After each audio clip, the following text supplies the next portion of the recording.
Ya, Bismillahirrahmanirrahim.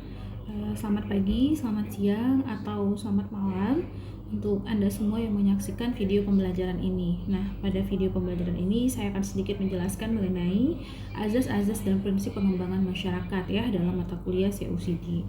Jadi, dalam prinsip pengembangan masyarakat dan pengorganisasian masyarakat itu dibutuhkan prinsip-prinsip ya.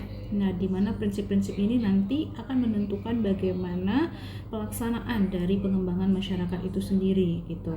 Nah, tentunya dalam hal ini nanti kita akan menggunakan perspektif ekologi juga di dalamnya ya, dan kemudian ada perspektif keadilan sosial juga gitu. Nah, kemudian dengan adanya prinsip-prinsip ini nanti seorang community worker ya atau seorang pekerja sosial itu dia akan tahu orientasi apa yang akan dia capai gitu ya. Kemudian kita akan menentukan bagaimana orientasi dalam pengembangan atau pengorganisasian masyarakat ini juga sifatnya tidak pragmatis gitu. Artinya kita benar-benar menempatkan proyek pengembangan masyarakat itu sesuai dengan kebutuhan yang dibutuhkan oleh komunitas gitu ya. Oleh karena itu kita butuh prinsip di dalamnya. Nah, ini ada beberapa konsep mengenai prinsip pengembangan masyarakat ya yang berdasarkan perspektif ekologi dan keadilan sosial.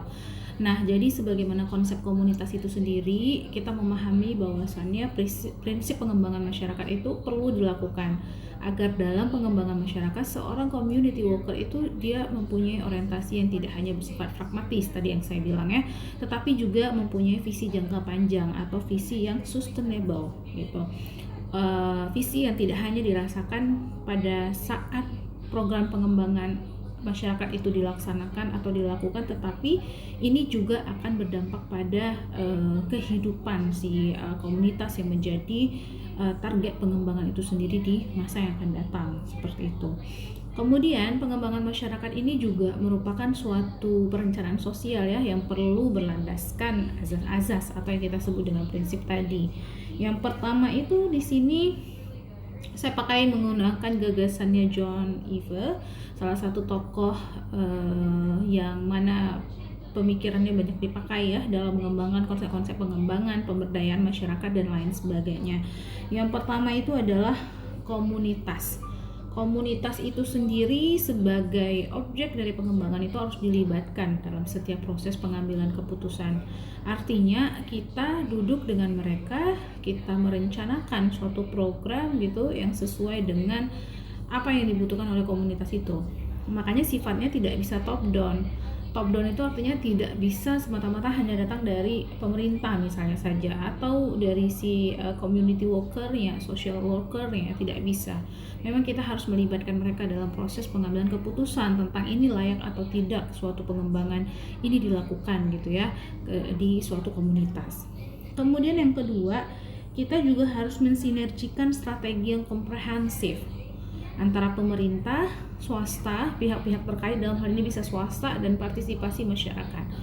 Mensinergikan strategi yang komprehensif itu artinya kita melibatkan banyak kepentingan gitu ya, dari pemerintah, dari pihak swasta, dan partisipasi warga gitu. Jadi nanti akan ketemulah satu metode, bukan satu program pengembangan yang paling sesuai gitu. Harus komprehensif ya, harus benar-benar bisa menjawab gitu ya, dan bisa mencari solusi gitu dari tantangan-tantangan yang ada dari proses pengembangan itu sendiri gitu.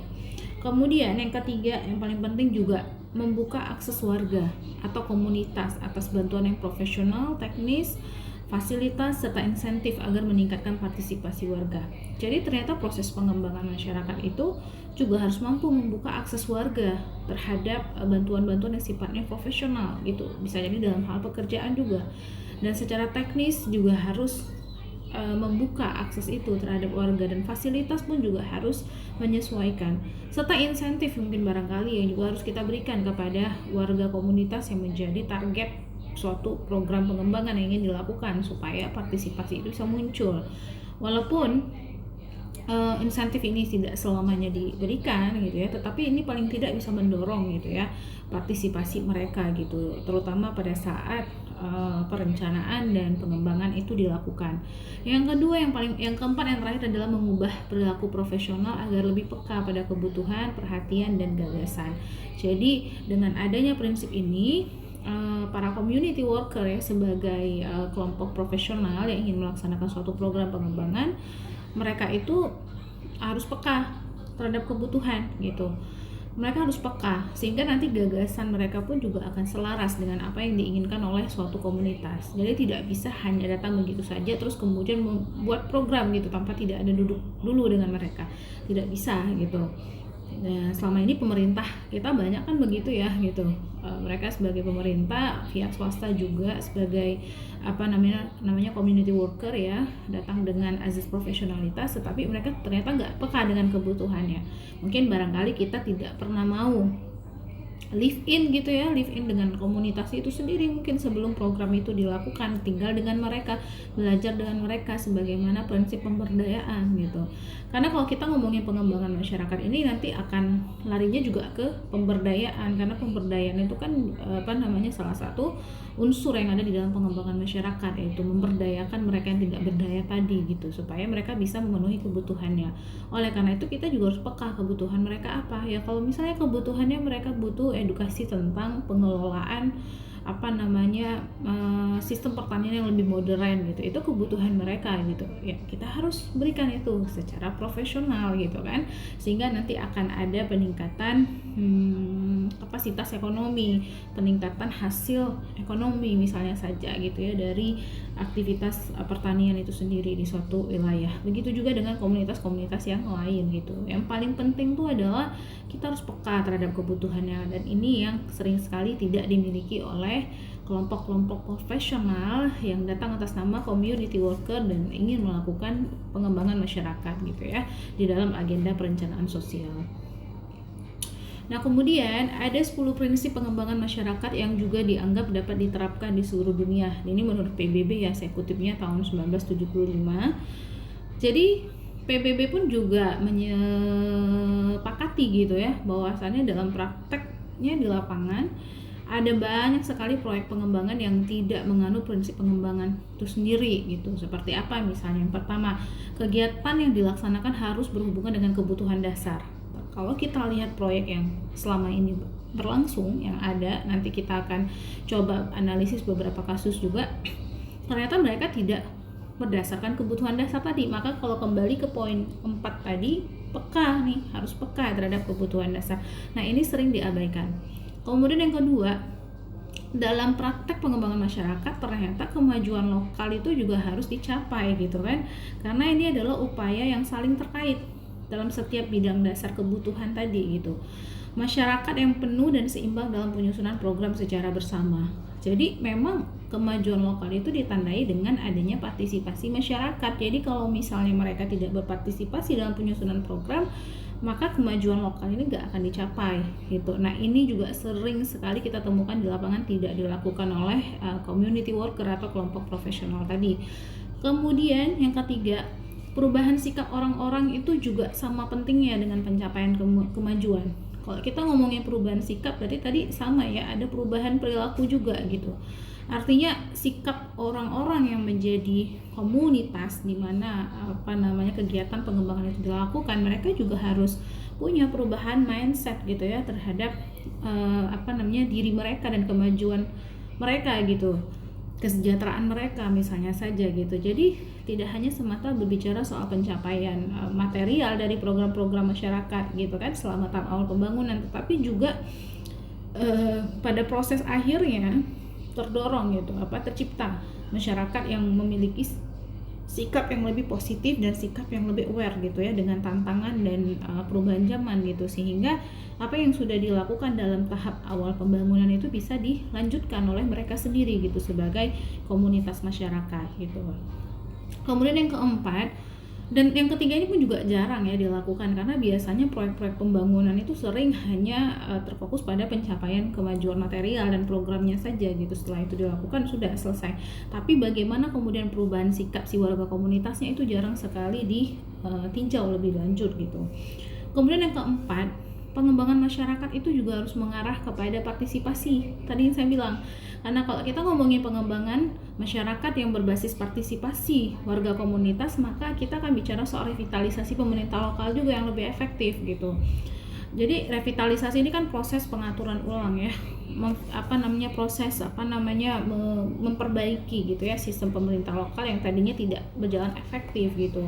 Seperti misalnya kalau di Aceh itu, kalau dalam bidang kelautan itu kan ada Panglima Laut gitu. Nah, jadi merevitalisasi itu Panglima Laut sebagai bagian dari sistem pemerintahan Aceh yang khususnya gitu ya mengelola sistem kelautan atau perairan yang ada di Aceh, ternyata itu penting gitu. Tapi sering sekali dalam hal pengambilan keputusan kan dia jarang dilibatkan seperti itu ya. Itu juga misalnya dengan di desa-desa misalnya saja. Ada memang perangkat-perangkat desa gitu yang dia diberikan status itu oleh masyarakat di desa tersebut, tetapi sering sekali pemerintah lokal itu tidak efektif juga menjalankan program pengembangan ini gitu.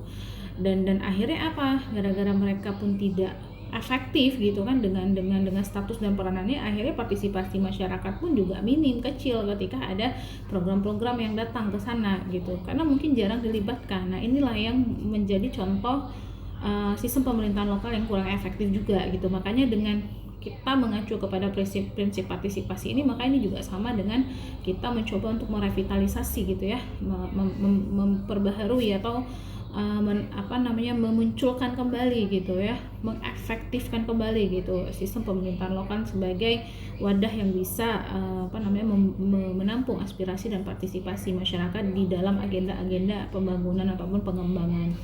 Kemudian yang kelima itu identifikasi. Ada dorongan semangat gitu kan, ada pelatihan pemimpin lokal yang juga harus menjadi tujuan dasar gitu, karena memang dalam hal pengembangan itu tidak hanya aspek ekonomi aja tadi ya saya bilangnya, tetapi juga perubahan sikap gitu. Jadi lewat adanya dorongan semangat, pelatihan pemimpin lokal yang ada di suatu wilayah itu nanti akan menjadi landasan juga gitu ya, akan menjadi faktor atau menjadi spirit baru gitu ya, semangat baru juga oleh masyarakat di sana atau di suatu komunitas gitu, supaya mereka punya cara berpikir yang mungkin lebih berkembang gitu daripada sebelumnya gitu. Tentu pemimpin lokal itu punya peranan di dalamnya ya, karena dialah yang mampu mengayomi gitu ya, menghimpun gitu warga komunitasnya untuk bisa terdorong ya merubah dirinya, misalnya saja tadi merubah cara berpikirnya gitu kan, merubah kehidupannya gitu, agar aspek sejahtera tadi bisa dicapai, dan itu sifatnya berlanjut gitu. Kemudian kepercayaan, trust ini juga penting ya, sama pentingnya gitu. Kita percaya tidak hanya kepada partisipasi kaum laki-laki, tetapi juga pada wanita dan kaum muda gitu dalam proyek-proyek pengembangan. Sekarang kita sering kan melihat kalau di desa-desa itu sering sekali dilibatkan itu banyaknya laki-laki gitu. Perempuan sering hanya ditempatkan di dapur gitu ya kan, yang menyiapkan konsumsi atau kopi gitu pada saat para kepala-kepala rumah tangga itu duduk rapat gitu di desa misalnya saja, itu perempuan sering hanya partisipasinya hanya sebatas di ranah domestik gitu. Padahal sebenarnya kalau dia pun dilibatkan dalam agenda-agenda penyusunan proyek pengembangan dan pengambilan keputusan, anak muda juga gitu ya, untuk mendorong kreativitas dan daya kreatif inovatifnya gitu terhadap pengembangan suatu komunitas, itu sangat penting gitu ya. Jadi semua unsur atau aktor yang ada di dalam suatu komunitas masyarakat itu bisa aktif gitu, bisa aktif dan bisa terdorong untuk mengambil peran dalam agenda pengembangan tersebut gitu. Nah, ini sangat penting ya sebenarnya, karena poin ini tuh paling banyak sekali kita lihat sekarang, jarang sekali wanita itu dilibatkan. Kalaupun dilibatkan ya hanya di ranah domestik gitu, karena mungkin tidak ada kepercayaan tadi, atau mungkin konstruksi budaya masyarakat kita yang menempatkan perempuan itu ya hanya di ranah domestik gitu. Padahal kan kalau kita lihat sekarang kiprahnya perempuan luar biasa seperti itu ya. Kemudian yang ketujuh, agar sepenuhnya efektif, proyek-proyek swadaya masyarakat memerlukan dukungan insentif dan ekstensif dari pemerintah. Ini juga dibutuhkan gitu. Jadi memang yang namanya agenda pengembangan masyarakat itu tetap butuh insentif dari pemerintah sebagai dukungan sosialnya gitu kan, supaya di sini nanti terlihat peranan pemerintah itu di mana gitu kan. Kalau pemerintah nggak memberikan dukungan insentif, ya dari mana gitu kan, proyek-proyek swadaya ini akan berlangsung gitu. Sumber modalnya dari mana? Tentu kan selain modal sosial, modal ekonomi juga dibutuhkan seperti itu. Kalau modal sosial kan yang terasa di kepercayaan, tapi ternyata modal ekonomi juga dibutuhkan, dan di sini pemerintah bisa turun tangan dalam memberikan dukungan insentif gitu. Artinya pemerintah nggak bisa lepas tangan juga serta-merta menyerahkan ke community worker gitu atau swasta misalnya saja. Pemerintah tetap harus punya peranan seperti itu. Nah, artinya di sinilah nanti letak kolaborasi itu bisa muncul ya dari beberapa stakeholder dan pemerintah salah satunya. Kemudian penerapan program-program pengembangan masyarakat dalam skala nasional itu memerlukan adopsi kebijakan yang konsisten, pengaturan administrasi yang spesifik, perekrutan dan pelatihan personil, mobilisasi sumber daya lokal dan evaluasi itu penting sekali agar tersusun gitu ya sistem atau mekanisme pengembangan yang ideal gitu. Jadi butuh memang mengadopsi kebijakan yang konsisten. Kita bisa melihat beberapa model-model kebijakan pengembangan yang mungkin sudah pernah dilakukan oleh negara-negara lain misalnya saja, atau di beberapa wilayah. Kalau misalnya kita pengen melakukan program pengembangan pada masyarakat Aceh, di mana gitu ya, Aceh Utara atau di masyarakat Aceh lah misalnya saja, di wilayah mana misalnya di wilayah yang riskan terhadap banjir misalnya saja, seperti yang sekarang sedang terjadi di Langsa gitu kan. Itu bisa saja kita adopsi model kebijakan pembangunan yang seperti apa yang pernah dilakukan oleh provinsi lain atau wilayah lain gitu kan, yang dimana kebijakan itu konsisten dan ternyata terbukti bisa membuat perubahan gitu kan. Ada pengembangan, ada perubahan gitu yang berhasil dilakukan lewat kebijakan yang konsisten tadi misalnya saja. Itu juga harus bisa dilakukan. Tentu pengaturan administrasinya juga harus spesifik, harus jelas, harus konkret gitu kan, tidak boleh general, tidak boleh umum, supaya akan terjawab kebutuhan dasar tadi itu. Dan mobilisasi sumber daya lokal juga penting gitu ya. Sumber daya lokal itu bisa jadi tadi pemerintahan lokal ya yang ada di suatu komunitas. Semua agen aktor itu dilibatkan gitu agar efektif, sehingga revitalisasi yang tadi saya singgung bisa muncul gitu ya. Kemudian yang ke-9 itu adalah sumber daya dalam bentuk organisasi non pemerintah juga harus dimanfaatkan penuh dalam program pengembangan, baik itu pada tingkat lokal, nasional, dan internasional. Sumber daya dalam bentuk organisasi non pemerintah ini bisa jadi organisasi-organisasi kecil ya, yang sifatnya itu mikro yang ada di dalam suatu komunitas. Itu juga harus dilibatkan gitu supaya agenda atau program pengembangannya bisa berjalan komprehensif tadi seperti yang ada di slide sebelumnya. Kemudian kemajuan ekonomi dan sosial pada tingkat lokal itu mensyaratkan adanya pembangunan yang paralel di tingkat nasional. Nah, ke-10 prinsip pengembangan masyarakat ini adalah idealnya suatu pengembangan itu dilakukan. Tetapi kalau nanti kita coba breakdown 10 prinsip ini untuk melihat bagaimana selama ini proyek-proyek pengembangan atau pembangunan yang dilakukan oleh pemerintah, maka akan persentasenya mungkin sangat rendah ya, sedikit sekali proyek-proyek itu yang memang dilaksanakan berdasarkan 10 prinsip ini gitu. Karena kalau misalnya 10 prinsip ini dilakukan, maka tidak ada lagi kasus-kasus di mana gagal program pembangunan, gagal program pemberdayaan gitu. Coba aja kalian searching ya, Anda semua adik-adik yang menonton video pembelajaran ini, betapa banyak gitu kesalahan-kesalahan pemerintah gitu dalam mengagendakan sebuah konsep kebijakan sosial misalnya saja yang sifatnya lebih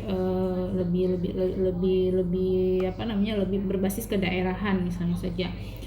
Itu disamaratakan itu dengan kebijakan sosial secara umum dalam konsep nasional. Padahal sebenarnya mungkin kalau kita ngomongin provinsi Aceh, Jawa gitu kan, Kalimantan, Sulawesi itu bisa jadi berbeda gitu. Dalam konteks Aceh saja mungkin di setiap kabupaten Aceh juga mungkin beda gitu. Jadi harus butuh kebijakan sosial yang sifatnya itu sesuai gitu ya dengan kebutuhan dasar di suatu wilayah atau di suatu komunitas gitu. Tetapi proses pengukuran di awal, asesmen mungkin ya, atau pemetaan sosial itu jarang sekali dilakukan. Padahal pemetaan sosial itulah proses di mana kita berkomunikasi ya, tadi yang nomor 2 ini melibatkan proses pengambilan keputusan. Kita mensinergikan strategi yang komprehensif gitu, yang datangnya itu nggak hanya dari pemerintah tapi juga dari warga komunitas itu sendiri gitu. Jadi butuh ternyata assessment di awal, pemetaan sosial, live in dengan mereka gitu kan, betul-betul kita mencoba untuk menjadi profesional, community worker yang profesional untuk bisa lebih peka pada kebutuhan gitu. Nah, ini masih sangat jarang dilakukan oleh pemerintah begitu. 10 poin ini nanti bisalah kita telaah dengan beberapa kasus-kasus gagalnya proyek-proyek pengembangan atau pembangunan yang dilakukan oleh pemerintah maupun swasta ya. Kemudian IFA juga tahun 1995 itu memaparkan ada 22 prinsip pengembangan masyarakat yang seharusnya bisa dipenuhi juga ya. Selain tadi kita punya prinsip berdasarkan PBB ya, dan IFE ternyata juga setelah dia jelaskan azas yang harus ada di dalam proses pengembangan masyarakat ya, ternyata juga si Eva memaparkan ada 22 prinsip yang juga sekiranya akan sangat ideal jika ini dapat dilakukan di dalam masyarakat. Yang pertama itu ada integrated development atau pembangunan terpadu. Jadi proses pengembangan masyarakat itu nggak berjalannya itu nggak parsial gitu ya, tetapi dia juga merupakan satu kesatuan proses pembangunan yang mencakup aspek sosial, ekonomi, politik, kebudayaan, lingkungan hingga personal gitu. Jadi makanya sifatnya itu adalah terpadu, menyatukan beragam aspek sosial, ekonomi, politik tadi dalam proses pengembangan masyarakat, makanya disebut integrated development. Jadi ini harus terintegrasi aspek-aspek ini supaya program yang dilakukan itu tidak hanya menekan pada satu aspek saja, tetapi juga bisa menghasilkan keseimbangan dalam pembangunan gitu. Jadi tidak hanya satu aspek aja, tidak hanya aspek ekonomi saja tadi kan seperti yang bilang, karena pencapaiannya tidak hanya kemajuan atau tidak hanya bersifat material gitu ya, tetapi harus ada dorongan perubahan perilaku, perubahan sikap gitu kan. Jadi aspeknya itu harus banyak. Tidak bisa hanya satu saja gitu, misalnya aspek sosial saja atau aspek ekonomi saja, aspek politik saja, tidak bisa. Semua aspek itu harus bisa berjalan beriringan dalam program pengembangan supaya yang kita sebut dengan integrated development itu bisa tercapai. Nah, yang kemudian yang kedua ada confronting structural disadvantage gitu ya, konfrontasi dengan kebatilan struktural. Ini maksudnya adalah kalau kita ngomongin prinsip yang kedua ini, maka ini adalah perspektif keadilan sosial ya, dimana dalam pengembangan masyarakat itu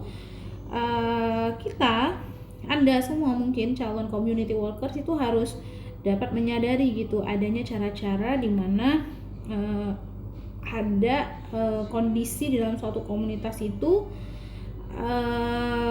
terdapat kelas ya, ada kelas, ada gender, ada suku bangsa gitu, dan berlangsungnya itu secara kompleks gitu. Jadi seorang community workers itu perlu lebih kritis juga terhadap latar belakang si warga komunitasnya tadi, ras, jenis kelamin gitu kan, itu harus dipahami gitu oleh community workers agar kita bisa waspada gitu, bisa memperhitungkan kompleksitas yang ditemukan dalam suatu komunitas itu pada saat kita melakukan pemetaan sosial.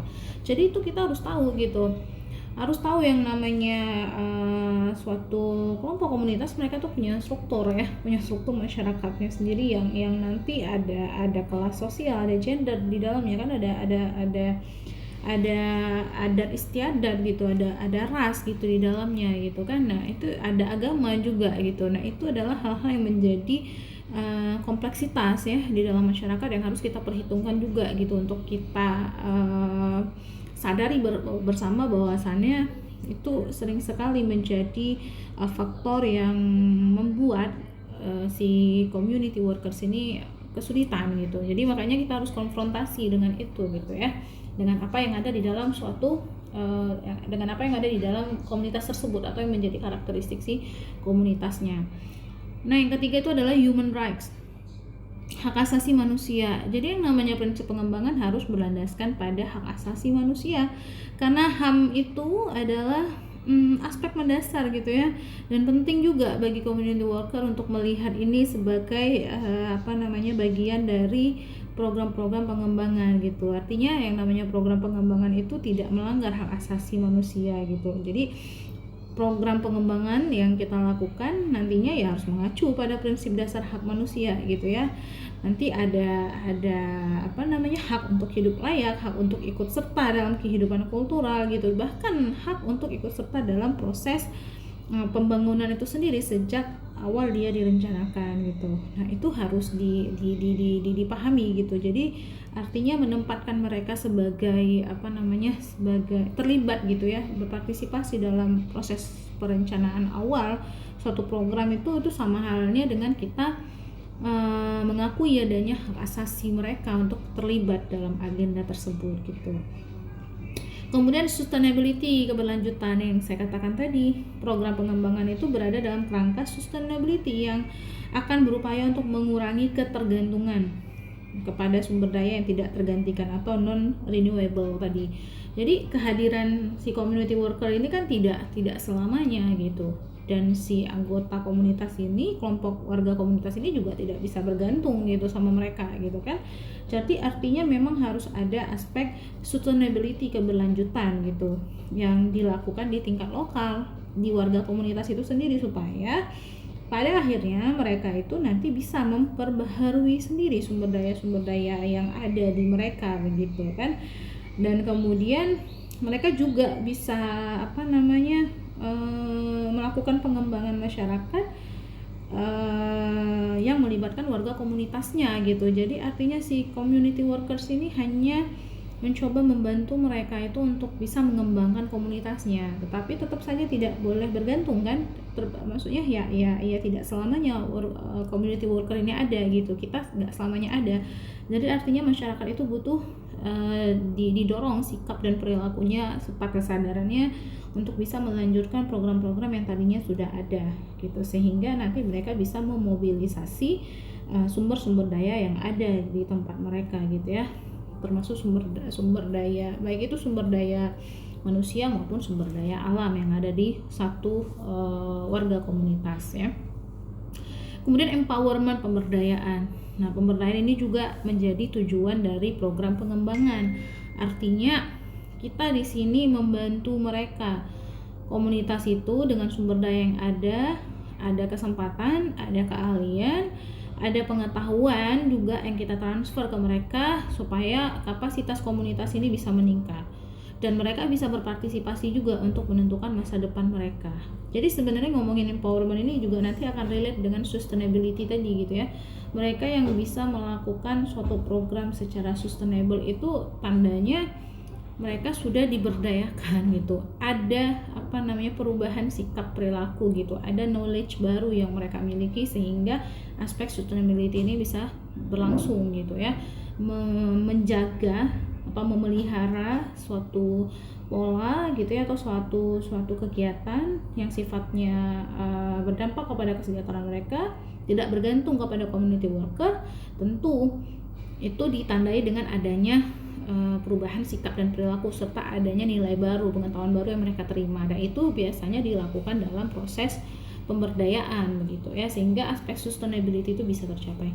Kemudian yang keenam itu ada the personal and political, pribadi dan politik. Jadi pengembangan masyarakat itu juga perlu membangun keterkaitan antara aspek pribadi dan politik, individu, struktur, masalah pribadi dan isu umum.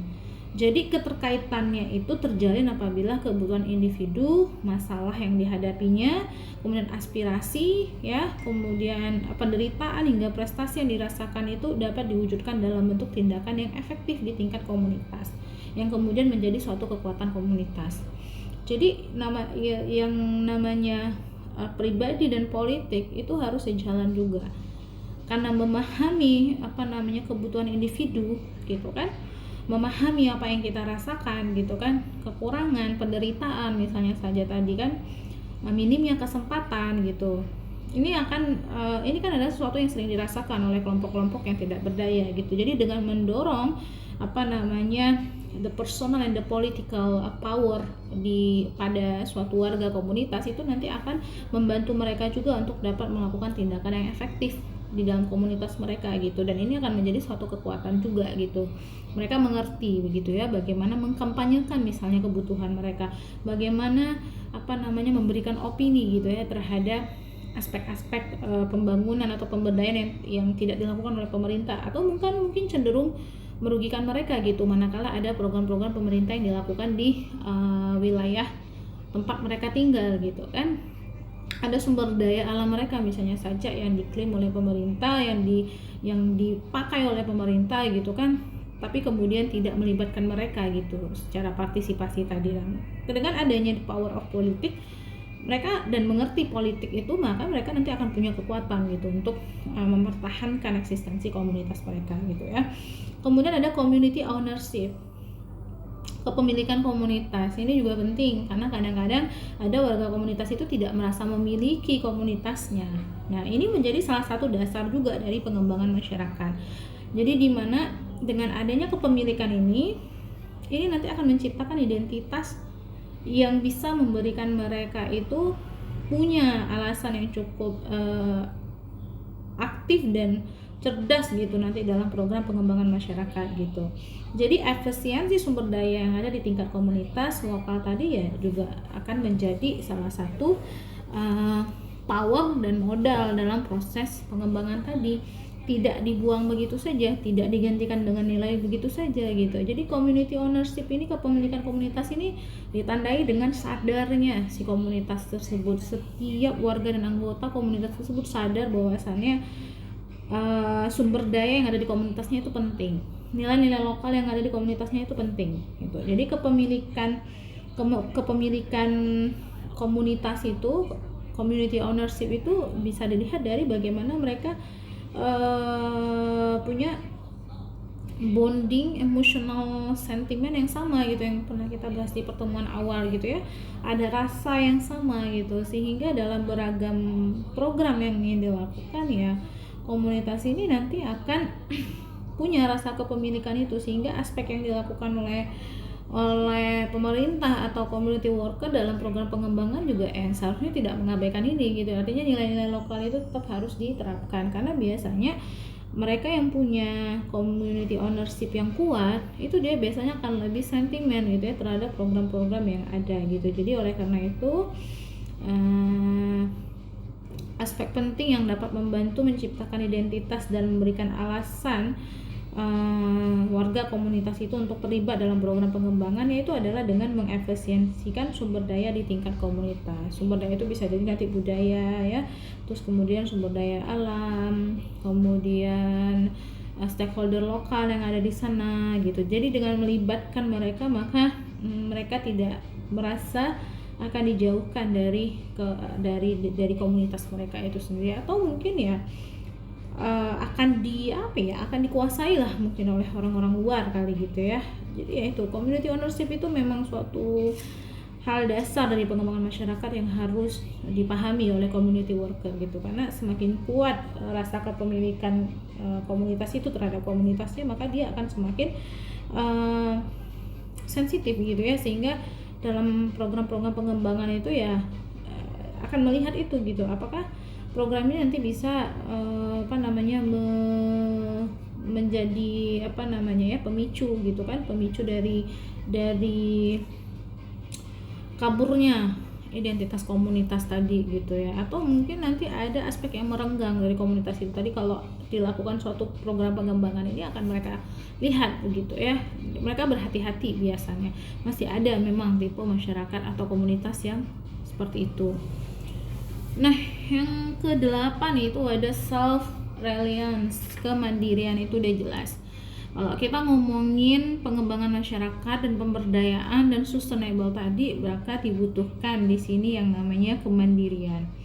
Jadi kemandirian ini adalah kunci dasar dalam mengidentifikasi dan memanfaatkan sumber daya gitu, supaya proses pembangunan yang berkelanjutan itu dengan berusaha menggunakan potensi lokal yang ada bisa terus terlaksana gitu, karena warga komunitasnya sudah mandiri, mereka tidak bergantung. Dan yang ke-9 itu ada independence from the state, ketidaktergantungan juga pada pemerintah. Kalau tadi di awal kita butuh dukungan pemerintah, insentif pemerintah, tetapi untuk berbicara soal keberlanjutan, maka prinsip yang erat kaitannya dengan kemandirian komunitas itu ya adalah agar si komunitas itu, ya maksudnya prinsip yang berkaitan erat dengan kemandirian suatu komunitas itu kan adalah dengan dia independence gitu kan, ketidaktergantungan pada pemerintah. Justru kadang harus hati-hati malah dengan pemerintah, kadang-kadang bantuan-bantuan yang diberikan pun juga bisa menjadi taktik yang membuat warga komunitas itu semakin hilang gitu ya rasa kepemilikannya terhadap komunitasnya gitu. Kita bisa melihat banyak sekali stakeholder lokal yang sekarang bekerja sama dengan pemerintah gitu ya, yang terkadang tidak melibatkan warganya gitu. Artinya yang diuntungkan ya hanya itu tadi ya, hanya stakeholder lokal itu saja gitu. Dan ini kalau misalnya ini terjadi gitu, bermain politik lah ya antara pemimpin di suatu komunitas, di suatu warga masyarakat, kepala desa misalnya saja gitu ya, kepala RT, RW segala macam. Kalau dia tidak lepas dari ketergantungannya terhadap pemerintah yang tadi awalnya memberikan insentif, maka ya ke depan ini boleh jadi akan menjadi suatu momok yang merugikan pula gitu ya. Bisa-bisa rasa ownership terhadap komunitas itu bisa hilang lama-lama. Dan ini bisa terlihat dari banyaknya kasus-kasus korupsi kan di tingkat desa. Kita ambil desa aja lah gitu, dana pembangunan yang dibawa lari oleh kepala desa itu adalah bentuk dimana community ownership itu community ownership itu sudah tidak dimiliki lagi oleh si pemerintah lokal tadi, kepala desa tadi gitu. Sehingga ya kerugian yang dirasakan itu adalah akhirnya di masyarakatnya sendiri gitu kan. Nah yang ke-10 itu adalah immediate goals and ultimate vision, ada tujuan dan visi misi. Nah jadi yang namanya pengembangan masyarakat itu harus ada penetapan tujuan dan misi dan visi ya gitu. Nah ini adalah pendekatan pengembangan masyarakat yang dimana dengan kita mendorong masyarakat sadar gitu kan terhadap tujuan dan visi misi yang dilekatkan di dalam suatu agenda pembangunan, maka nanti ini akan mendorong pengembangan masyarakat yang seimbang gitu, seimbang antara tujuan jangka pendek dan tujuan jangka panjang gitu kan. Oleh karena itu dalam hal ini perlu upaya untuk menghubungkan dan membuat relevansi di antara keduanya gitu ya, tujuan jangka pendek apa dan tujuan jangka panjang apa, supaya immediate goals and ultimate vision itu bisa terwujudkan gitu. Ini harus dipetakan sejak awal. Nah disinilah nanti letak di mana pemerintah, swasta gitu ya, community workers dan masyarakat yang menjadi komunitas target dari pengembangan itu bisa duduk rembuk bersama dalam menetapkan tujuan dan visi misi, sehingga tujuan jangka pendek dan jangka panjang itu nanti bisa tercapai ya. Dan yang selanjutnya itu adalah organic development, pembangunan yang bersifat organik. Nah prinsip ini itu mengajak community workers itu harus mampu menghargai dan menilai sikap tertentu warga komunitas gitu, kemudian mengizinkan dan mendorongnya si komunitas itu ya, mendorong komunitas itu untuk bisa berkembang pada jalannya gitu dengan keunikan masing-masing. Pembangunan yang bersifat organik itu artinya pembangunan yang bersifatnya itu memang grassroots ya, sifatnya memang dari mereka gitu. Jadi dengan kata lain komunitas itu memang kan kalau kita ngomongin komunitas itu kan lebih organik gitu ya ketimbang mekanik gitu, karena cara kerja komunitas itu kan tidak mengikuti hukum sebab akibat ya. Artinya komunitas itu bersifat kompleks dan dinamis juga kan. Pendekatannya juga adalah pendekatan yang perlu menghargai tatanan dan nilai-nilai komunitas itu tadi, sehingga sifatnya ya kita harus menghargai dan menilai sikap mereka, organic development gitu ya, yang memang sudah ada di sana gitu. Jadi itu yang harus dikedepankan juga oleh setiap community workers. Kemudian yang ke-12 itu ada the pace of development, kecepatan gerak pembangunan. Nah, mungkin kalau prinsip ini itu lebih menekankan agar proses pembangunan itu dibiarkan berjalan dengan sendirinya dan tidak dipercepat.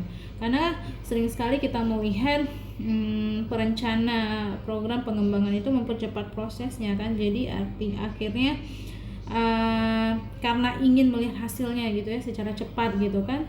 Dan akhirnya program-program yang dilakukan itu pun juga tidak selaras dengan pendekatan pengembangan masyarakat itu sendiri yang harus mengedepankan 4 aspek azas tadi gitu yang di awal yang saya jelaskan tadi.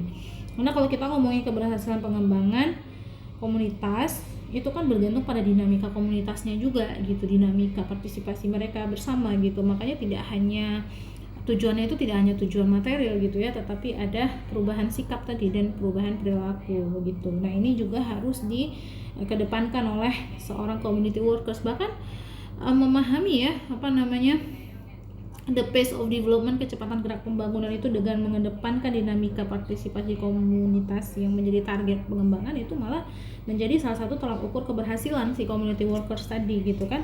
Sehingga nanti langkah-langkah pengambilan keputusan yang diambil itu tidak salah gitu, sesuai dengan kebutuhan si warga komunitasnya.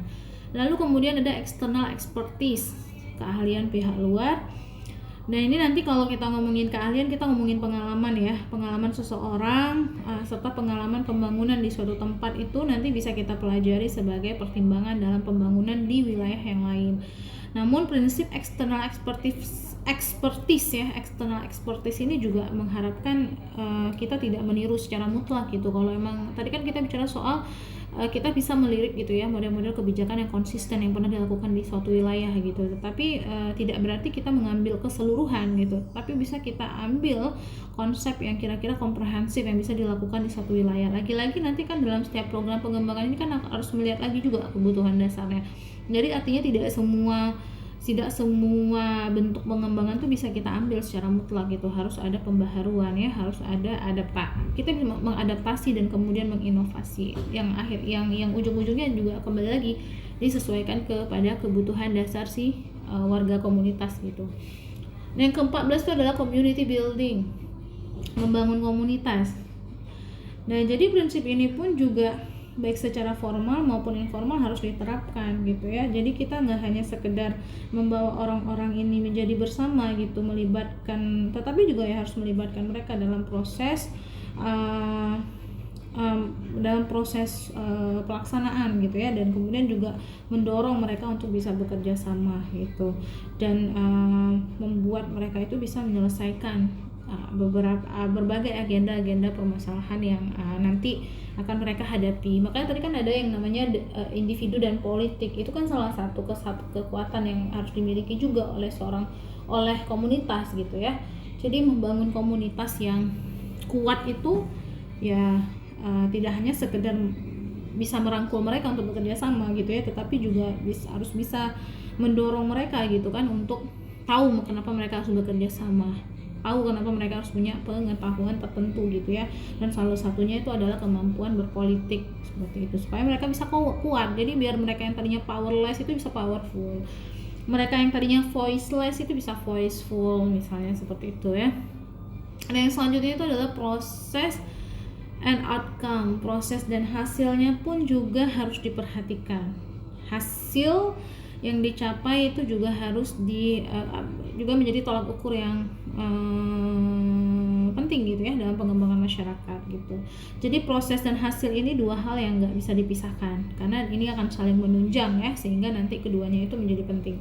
Dan implikasinya itu adalah ya community workers itu ya harus selalu bisa menghubungkan antara proses dan hasil gitu, serta sebaliknya gitu. Visi misi tadi lagi-lagi balik lagi ke sana nanti. Kemudian 16 itu adalah the integrity of the process, keterpaduan proses. Nah, keterpaduan proses ini nanti kembali lagi ada beragam aspek-aspek tadi itu harus berjalan seimbang gitu ya, dan harus dilibatkan dalam sebuah agenda. Jadi tidak hanya satu aspek saja. Karena proses yang digunakan untuk mencapai tujuan itu kan harus sesuai dengan hasil yang diharapkan. Jadi harus ada aspek keberlanjutan, harus ada aspek keadilan sosial gitu. Oleh karena itu pengembangan komunitas itu proses yang dilakukan itu ya sama pentingnya juga dengan hasil gitu. Jadi nggak hanya hasilnya saja yang dikedepankan, tetapi prosesnya, dinamika tadi gitu kan, proses bekerja di komunitas, dan kita perlu juga dekat gitu dengan mereka, nggak hanya sekedar setelah itu selesai udah gitu, tidak gitu ya. Kemudian non violence, tidak ada kekerasan juga dalam proses pelaksanaannya gitu ya, nggak ada paksaan gitu kan, nggak ada hukuman fisik juga bagi mereka yang tidak mau partisipasi gitu kan. Udah, artinya dalam proses pengembangan itu tidak ada kekerasan, tidak ada bentuk intervensi gitu kan di dalamnya, karena memang harus benar-benar dilakukan secara komprehensif, terpadu, dan berbasis partisipasi gitu ya warga komunitas itu. Nah, kemudian yang ke-18 itu ada inclusiveness, inklusif.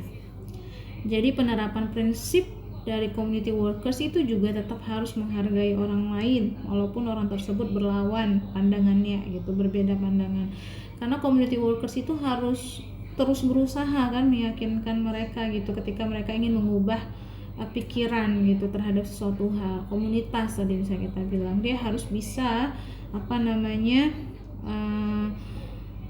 menghargai gitu kan sesuatu yang ada di sana gitu kan, menghargai gagasan mereka, nilai yang mereka miliki, politik sederhana yang ada pada suatu warga komunitas tadi tetap dihargai, berusaha untuk merangkul mereka gitu kan, dan tidak mengasingkan mereka. Karena memang bekerja di suatu komunitas ya pada dasarnya kita akan selalu mengajak semua pihak gitu kan, tanpa menyisihkan mereka, walaupun nanti akan ketemu perbedaan pandangan dan pendapat, itu pasti akan ada.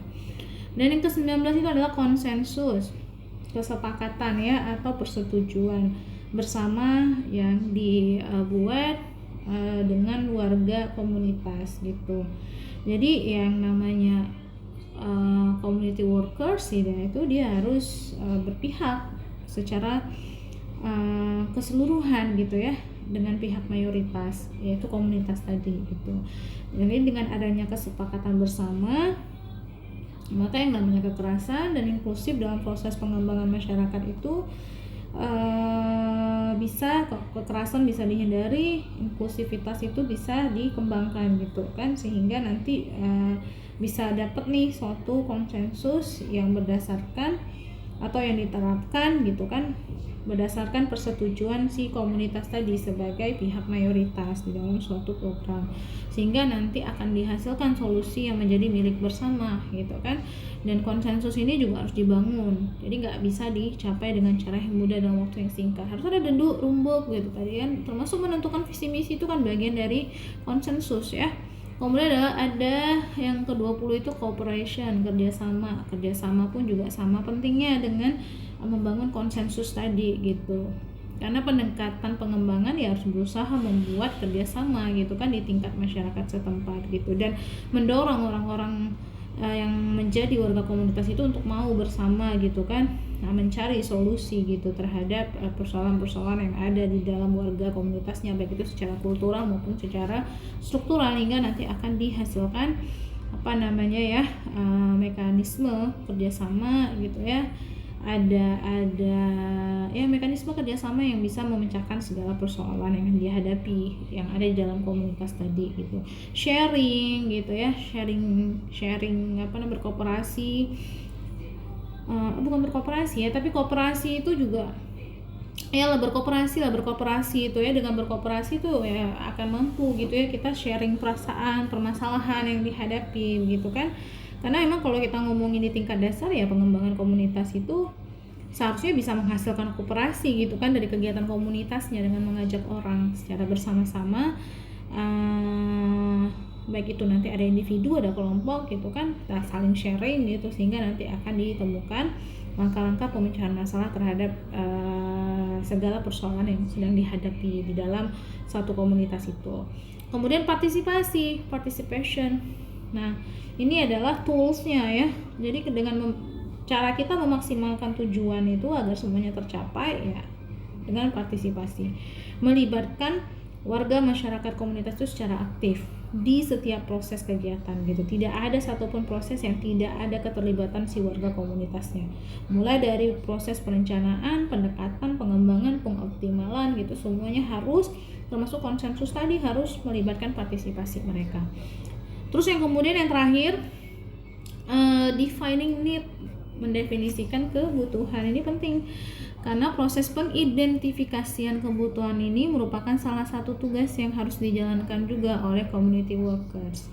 Nah, dalam pengembangan komunitas biasanya pendekatan ini nanti si community workersnya harus mencari persetujuan dari berbagai macam kebutuhan gitu. Makanya peranan community workers itu juga sangat penting ya untuk membangun konsensus dari beragam kebutuhan warga komunitas, sehingga nanti bisa ditemukanlah kebutuhan-kebutuhan yang memang menjadi kebutuhan dasar dan harus segera dilakukan proses pengembangannya. Jadi dari 22 prinsip tadi, pengembangan komunitas ini nanti bagi community workers adalah sejauh mana sih si community workersnya ini tuh bisa membuat hubungan di antara prinsip-prinsip tadi itu bisa mengembangkan ya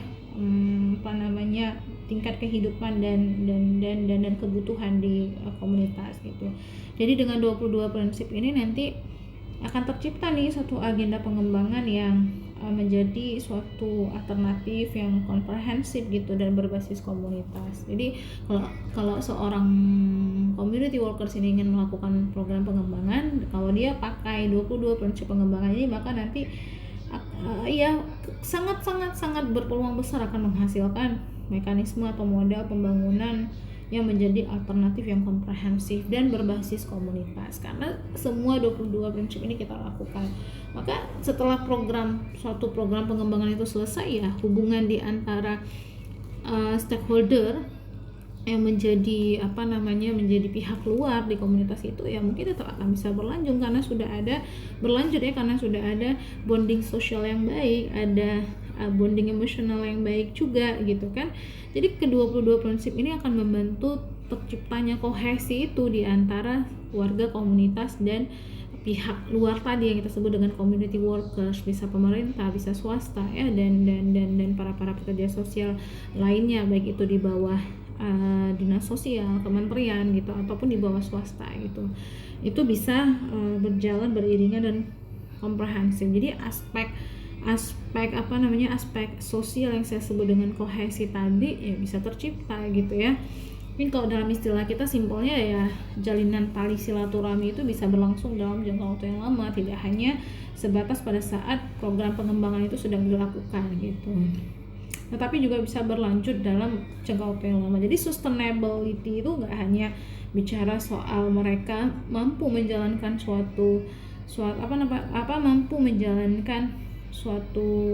program peningkatan kapasitas secara mandiri gitu kan, setelah dilakukan edukasi, dilakukan community building gitu ya, dilakukan pemberdayaan gitu kan, tetapi yang berlanjut itu juga salah satunya adalah kohesi tadi gitu, rasa kepemilikan gitu, rasa bersaudara gitu kan di antara si warga komunitasnya dengan pihak luar yang menjadi aktor pembangunan atau pengembangan eksternal di sini, karena kalau aktor utamanya kan tetap si warga komunitasnya ya. Oke. Itu sedikit penjelasan saya untuk adik-adik yang mengambil mata kuliah COCD ya. If you have any questions nanti bisa ditanyakan di dalam kelas. Dan ini adalah prinsip pengembangan yang wajib kalian ketahui ya, karena nanti kan kalian akan menjadi community worker ya. Jadi harus tahu prinsip-prinsip pengembangan ini. Dan sebenarnya saya yakin kalian semua sudah kurang lebih kita tahu lah kalau datang ke suatu komunitas, apalagi komunitas yang tertutup dan sensitif, itu apa yang harus kita lakukan. Cuman mungkin secara komprehensif dan secara akademik mungkin kalian tidak mengetahui istilah-istilah yang cukup penting, atau ya secara konkret apa yang harus kita lakukan gitu kan. Jadi dengan mengenal beberapa prinsip ini nanti kalian tidak kebingungan tahu apa yang harus kalian lakukan gitu pada saat kalian jadi community workers tadi, tahu mau mulainya dari mana gitu kan. Nah oke, baik, itu saja untuk materi mengenai prinsip-prinsip pengembangan masyarakat ini. Nanti insya Allah kita akan lanjut ke materi yang lainnya. Terima kasih, saya akhiri. Assalamualaikum warahmatullahi wabarakatuh.